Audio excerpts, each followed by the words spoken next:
When I know they're not driving, sometimes that means bringing them a little surprise. And then they had a drink to me. Brought to you by Smart Serve Ontario and Arrive Alive, Drive Sober.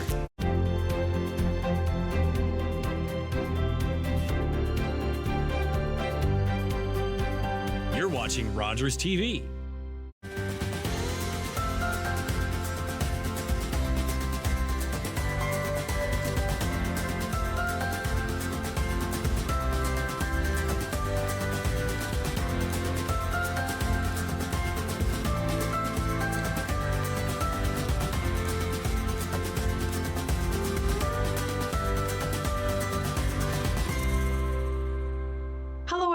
And welcome to Money Matters with Shannon Jackson, the personal finance show focused on moving you forward financially. On today's show, we're focusing on how we feel about money, as well as our behavior when it comes to money. Have you ever paused to think about your money behavior and the reasons for it? Why you are a saver, why you spend? Why do you tie so much of your self-worth to your finances or even the balance in your bank account? Because money evokes so many emotions, but the question is why? Well, my guest today is here to share her insight into what it is about money and why money makes us behave and feel in certain ways. She is the CEO and co-founder of The Trauma of Money, an accredited course certifying professionals in trauma-aware and trauma-informed approaches to finances. She is a finance expert with 14 years as a mortgage broker and a decade as a financial literacy consultant. She has researched, taught, and written personal and entrepreneurial courses for various organizations, universities, and accelerator programs. And among those are Wilfrid Laurier and Simon Fraser Universities, Humber College, United Way, the American Psychological Association, and more. And she's played a key role in the development of digital finance products for several of the country's leading fintech brands. Her work has been featured in the New York Times, Real Simple Magazine, Refinery 29, and other media outlets, I should say, across the country. So Chantel Chapman, thank you so much for being here today. Thanks for having me. So that is an impressive resume that I just read off there. Is there anything more about yourself that you can share with our viewers? Yeah, that I'm not perfect with money, and that's why I do what I do. Because perfectionism is one of the qualities of financial shame, and I think it's important to normalize not being perfect with money. Despite, my resume, I've had lots of challenges around money, even when I was making really good money, and this is what led me to creating the Trauma of Money method. I like that you say that because you're so right. Even though as financial professionals, we seem to have the appearance that we are, perfect with our money matters and our financial decisions and things like that, but we often make mistakes ourselves. So I appreciate you admitting that because I would admit that myself as well. So before we get into our discussion today, can you explain for our viewers about Trauma of Money and what exactly you do? Yeah, sure. So we are a professional development organization. So we run 2 cohorts a year where we train mental health professionals, such as social workers, therapists, coaches, counselors, and then finance professionals, as well as other professionals, such as folks who work in economic justice or folks who work in entrepreneurship. We train them in the Trauma of Money method. And the Trauma of Money method is a 6-step approach to interacting with money at every level. So it could be around a decision to buy something, or it can be about your relationship with money as a whole. And this takes a trauma-informed approach to viewing money. And we don't just look at individual traumas, we also look at systemic and societal trauma as well. So we root in this idea that a lot of the behaviors that we have around money that are unhelpful, that we do over and over and over again, are not necessarily a problem within you, but more of a response to an environment that's very challenging around money. And so, as we talk about our sort of discussion today about money and how it makes us feel, I think the obvious question that comes about is, what is it about money that stirs up so many emotions for us?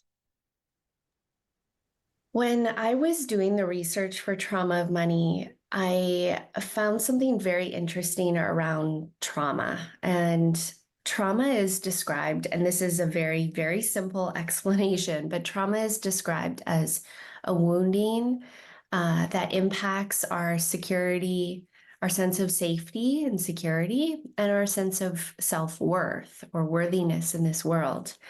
And when I read that, it just came to me so quickly, like, well, that's exactly what money represents in our society. It represents security and worth. And if we have any sort of trauma, and I've yet to meet anyone that doesn't have trauma, in this lifetime, because we have even identified that some of the systems that we live in around money are inherently traumatizing because they lack things like reciprocity. So if we've experienced any sort of trauma and we have wounding in an area of security or worth, then it makes sense that the thing in our society that represents security and worth is going to be impacted. Even I just, can, oh, sorry. no, go ahead. I Continue was your just going thought. to say, even just the way we've been told to interact with money is that it's not emotional and it's numbers and it's math and it's like the cold, hard facts, is a form of denying our own human experience and almost in a way gaslighting ourselves because it is so emotional. I think it's easy to see that relationship there where how money influences our emotions, just like you mentioned there. So that was really insightful. Now, one of the topics I wanted to touch about came from an article that I read that you were featured in, and it focuses on financial shame. And we know that under the current economic uncertainty that Canadians are facing right now, there's many that are struggling financially to keep up. People are feeling stressed, they're feeling shame because of their financial situation, and many are experiencing financial trauma or even added trauma as a result of the situation that we're in these days. Now, there are many contributing factors, I think, to feeling this way. According to a recent survey by Coast Capital, 1/3 of Canadians say that they're in a cycle of financial shame. Can you speak a little bit more about this? What is financial shame? Yeah, so financial shame is more of an identity-based feeling about yourself and money. So it would be like applying a blanket statement to yourself. I am bad with money across the board. The difference between financial guilt and financial shame would be like, oh, I have a lot of credit card debt and I feel guilty for that. I feel bad for that. But I also know I'm really good at investing. That's the difference. Financial shame would be like, I've got credit card debt. I'm not good at anything else to do with money. And it can show up in so many different ways. It can show up even when good things happen. We've found in the research for trauma survivors that when something good happens around money, they feel shame. And this might look like, it's not safe for me to have more than enough. I need to keep myself small in order to stay safe. I'm not worthy of good things happening to me. So folks who have experienced trauma, even when they get like on a financial recovery journey and they start doing well, their natural response might want to be to kind of like minimize that and hide that. That's interesting, and I understand your research. I'm sorry, your research shows that when you are feeling financial shame, it can lead to certain behaviors. That same Coast Capital survey reported that about 63% of Canadians take some sort of measure to avoid dealing with their finances, and those can look like postponing financial goals, avoiding discussing your finances with friends or family, or even just avoiding situations that involve sort of purchasing decisions and things like that. So can you talk a little bit about these behaviors and why people respond to our financial shame in these ways? Yeah, so we see two main pathways of behaviors when financial shame is present. The first is some sort of compulsive behavior to soothe the nervous system. So this might be like shopping when you clearly shouldn't be shopping. This could be even things like hoarding, gambling, excessive risk taking. And then on the flip side, we also may see avoidance behaviors. So just a complete, like maybe denial of the finances, and to give yourself that soothing in the moment, you avoid, even though the avoidance leads to negative consequences. So it sounds like you can step into this sort of cycle where maybe your impulsivity then results in the avoidance of dealing with the consequences of those behaviors. Yeah, that's right. We call that the destructive financial shame cycle. And, it starts off with like the feeling of shame, the thought, the emotion of shame, and then this expectation that you're going to be shunned by other people, or you start shunning yourself. And then you feel quite a bit of pain around that, and you want to reach out to soothe that pain. And soothing the pain can lead to procrastination, and you can procrastinate by distracting yourself through compulsive behavior. And then it can lead into full-blown like paralysis around money, which is financial avoidance. And then when we do those things, it's just more shame, and you just can continue to go on that cycle. Is it possible to be unaware that we feel financial shame? Yeah, absolutely. Especially with folks who feel shame when good things happen. Um, they're starting to like talk about this more in the frame of imposter syndrome. But I'm not a big fan of that language, because what really is happening deep down is there was some sort of programming that told that person that they didn't deserve, or it wasn't safe to have good things happen to them around money. And so we see this is definitely more subconscious. I mean, even the shame for like things going wrong can also be subconscious, where people aren't aware. And ways to identify it is to look at the way you like do an inventory of how you actually behave around money. So do you notice that you avoid a lot? Well, if you are having an avoidance behavior a lot, there's something underneath it. And it might be shame, or it might be trauma. So it sounds like the effects of financial shame, I think, can extend beyond our finances. And they're in that same study that I just talked about, Canadians are reporting that financial shame is impacting their relationships as well as their mental and emotional well-being. And financial shame really is just one of those many emotions that can be experienced due to our finances, because as you heard earlier, there is this cycle that we can get stuck in, and it continues to repeat. And it can even have that impact on our relationships with others and how we view ourselves as well. So we're going to focus on that in our second segment. And Chantel is going to share her thoughts on that when Money Matters returns. This program is brought to you by Ignite TV.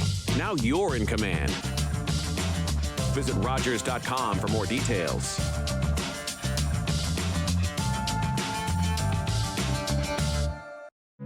Everybody knows not to drink and drive, but some people still think it's okay to take drugs and drive.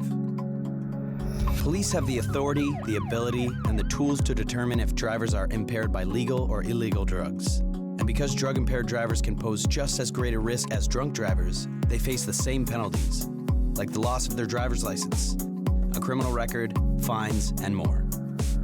A message from the RCMP, the Canadian Association of Chiefs of Police, and Arrive Alive, Drive Sober.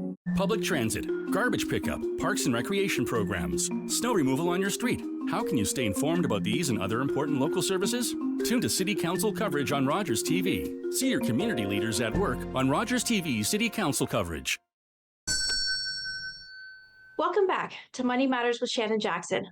My guest today is Chantel Chapman, CEO and co-founder of Trauma of Money. And we're discussing money trauma and how it impacts our financial and psychological health. Because as you heard in the opening segment, the two are related. And research shows our financial well-being begins with the thoughts and feelings and attitudes and beliefs that drive the relationship we have with our money and with ourselves. So Chantel, this is really a big sort of a discussion, this relationship between money, our finances, and our self-worth. Why do you find that a lot of us tie those two together? Why our finances directly impact our self-worth?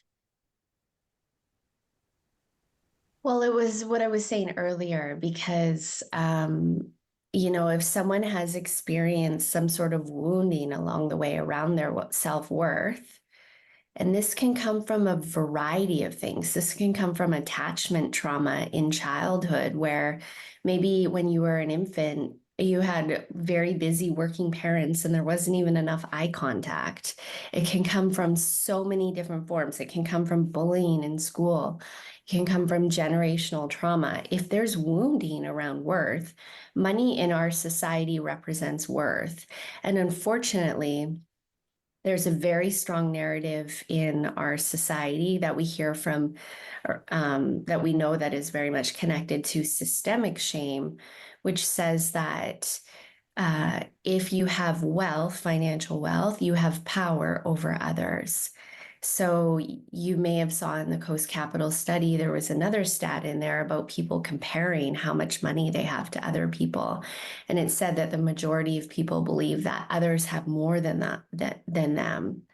And this is a manifestation of this societal narrative, like power over through wealth.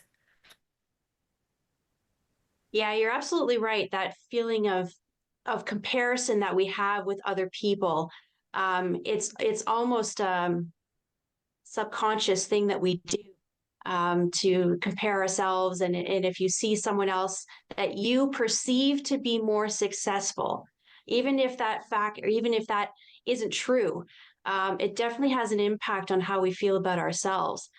So making the journey to financial wellness requires sort of moving beyond the dollars and cents and the budgets, and hopefully to be able to move beyond the trauma as well that we are feeling. But I want to go a little bit deeper and focus on who we are as individuals and how our environment can play a role in our financial decision making, because many people may not consciously consider how their identity influences their decisions when it comes to how they handle money. And yet we all play a significant role in shaping behavior, our attitudes and outcomes toward money, our overall financial well-being. And of course, being aware can be valuable in changing our behavior and maybe our perspective as well. So I think it's worth noting that these perceptions of these ranges, or they can range, I should say, from our upbringing, just like you mentioned earlier, and the values and beliefs that we're taught in our household, even our life experiences, our socioeconomic status, our cultural background. So, Chantel, can you share with our viewers some behaviors that can be associated with perhaps the environment that we've been brought up in? Well, there's from the financial psychology world, there's a list of, they call them money disorders, and they're behaviors around money that folks may do over and over again that will negatively impact them or impair their situation, essentially. We don't call these disorders because a disorder implies that there's a problem within you. We actually look at some of these behaviors as like a natural response to an environment that's really challenging. So that environment could have been your childhood upbringing. That environment could have been, trauma in your ancestral lineage or scarcity in the generational line. The environment could just be the dominant economic culture that we live in today. And some of these behaviors that we see would be things like compulsive spending, in order to soothe the nervous system or get like a little increase in dopamine.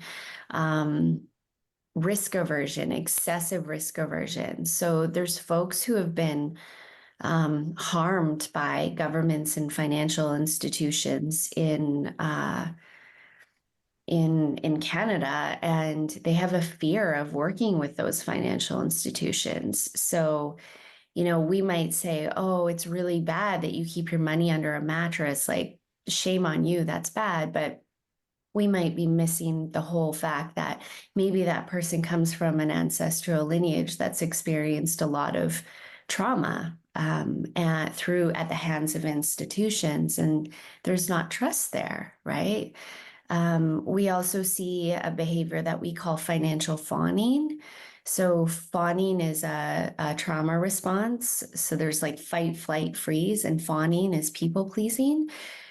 Financial fawning shows up a lot with identities who society has marginalized, such as women, people of color, folks who are in poverty. And basically, this is where the trauma response is to people please with our money. And this is a really big behavior that I had that led me to do the work that I do, where I would give a discount on everything I sold. I was constantly under earning. When I had to go invoice, I would have so much anxiety about invoicing, even though like I had done the work, we had an agreement. I couldn't even like talk about money or advocate for myself because I was constantly in this like fawn trauma response. So those are some of the behaviors, but there's multiple behavior.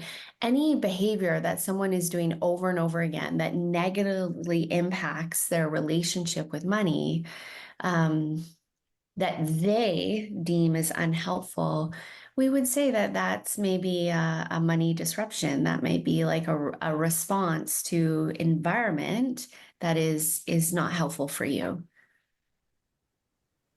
That leads me sort of into a different kind of a question where is it possible to have a reactionary behavior that instead is destructive, but is more towards you're an excessive budgeter, or you're maybe more considered to be more like a miser or something like that. Is that possible? Yeah. We see that a lot. We see folks who have extreme financial anxiety where they're too afraid to like spend any money. They're, like they'll have what we say is like they have a very strong future orientation. So they've had an experience in the past that makes them very afraid for their future. So the way they interact with money in the present moment is from a place of anxiety or fear. And it's interesting when we started this conversation around like being a financial professional and not being perfect with money.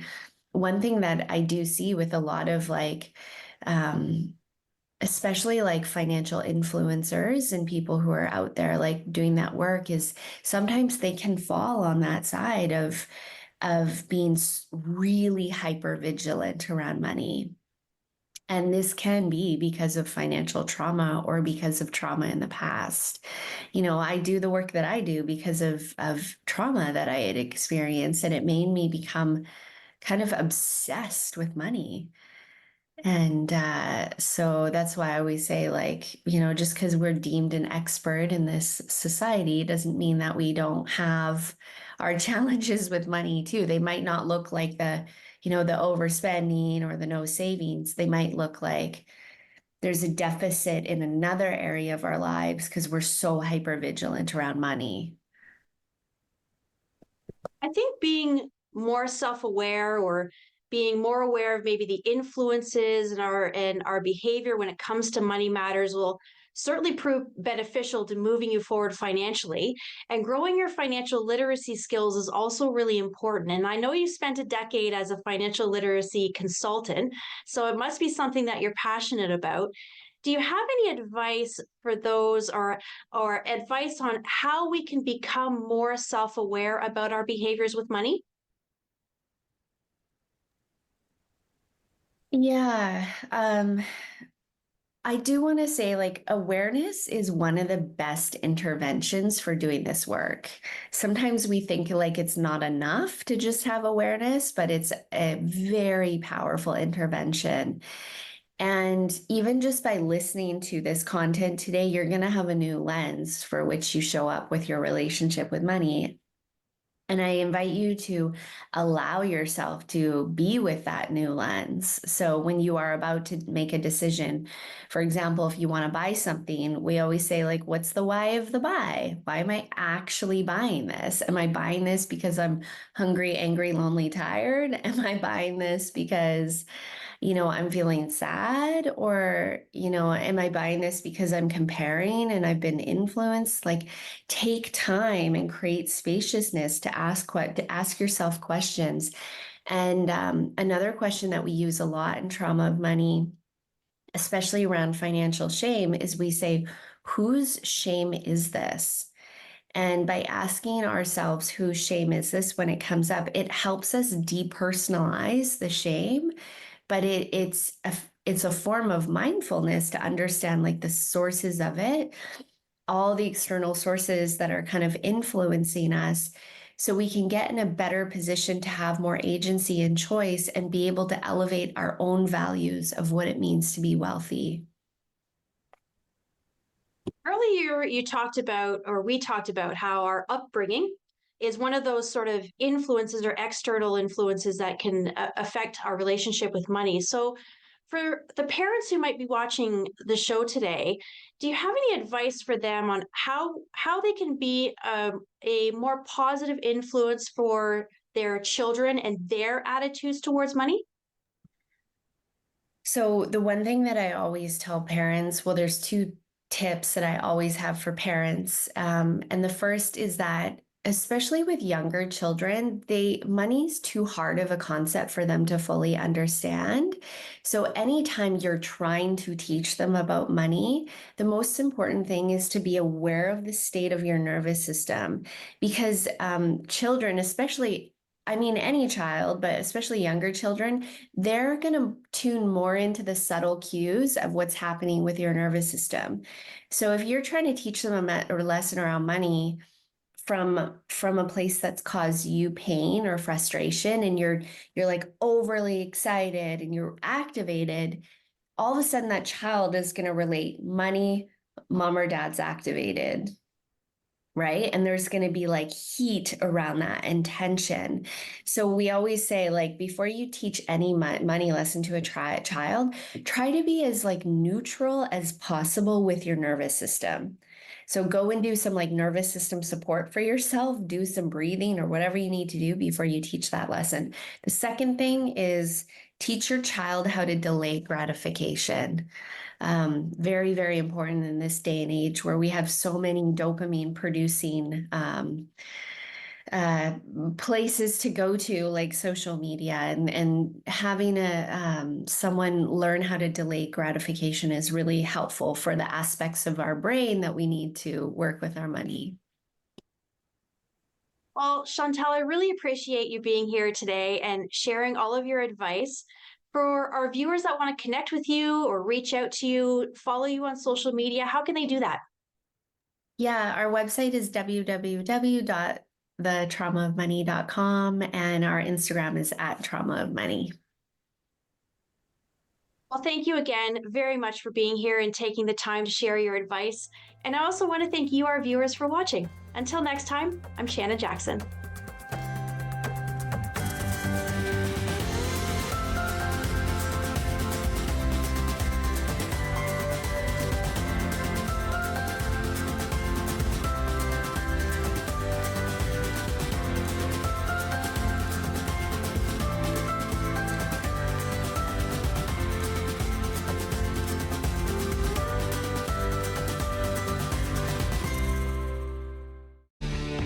Connect with us by visiting our website or email us at comments@rogerstv.com.